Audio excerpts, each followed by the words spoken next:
Hi, I'm Bob Chong. I'm happy to be reporting from Stockholm, Sweden for the Scoliosis Research Society annual meeting. This is our 57th annual meeting, and we're really excited to be presenting the best of each session through social media.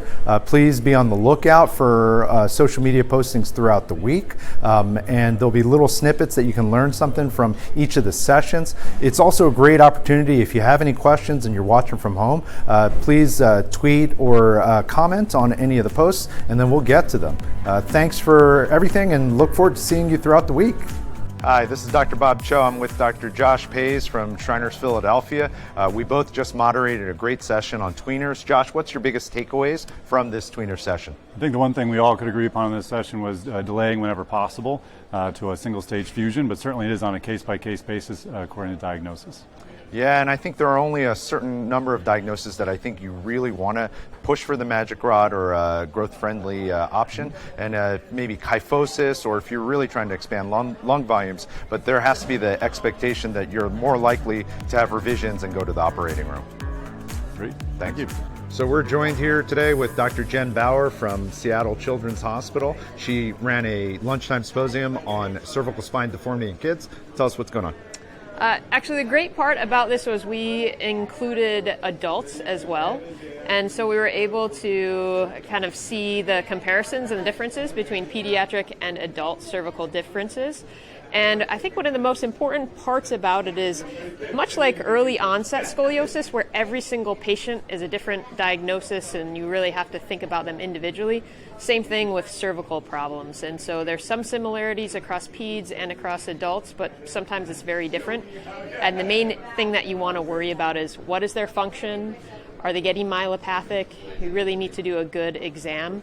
And then you need to understand what are the diagnoses that are most likely to have problems, and really do perhaps a more focused follow-up on those kids. Thanks so much.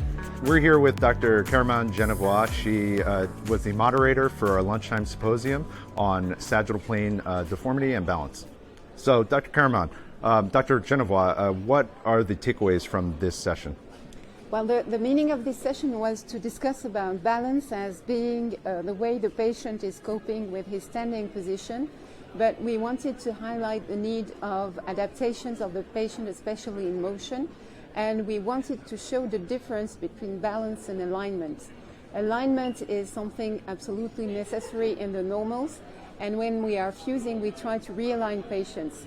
But if the realignment is not appropriate, the patient has to find compensatory mechanisms, and this may create some problems for the patient, some symptoms like pain, like difficulties to stand, and gradually will become more and more difficult for the patient. Thank you so much. Hi, it's Bob Cho with Scoliosis Research Society. I'm joined here with Dr. Jeffrey Yum from Leatherman Clinic.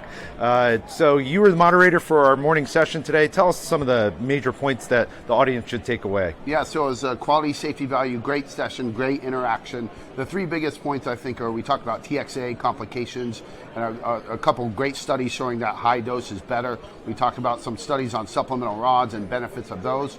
We also talked about complications in ASD, which we could talk about forever.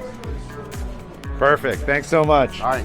I'm here with Dr. Chris Shaffer, our outgoing president of SRS. What did you think were the highlights of the hip session today?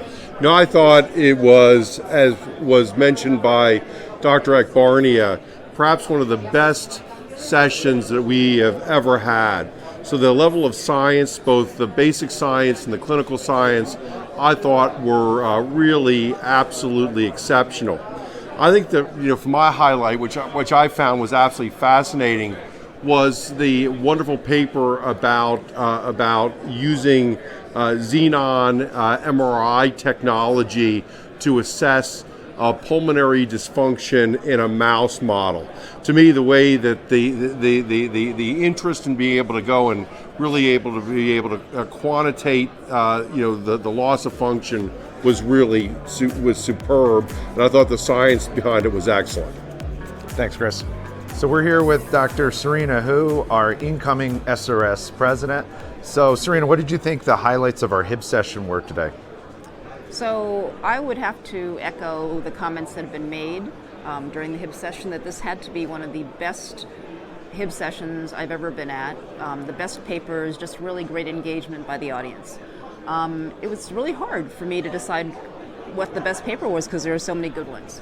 I would have to say that I think the paper that was the most interesting, impactful, and the best paper was the genetics paper that Carol Weiss showed on the connective tissue parts aspects of AIS.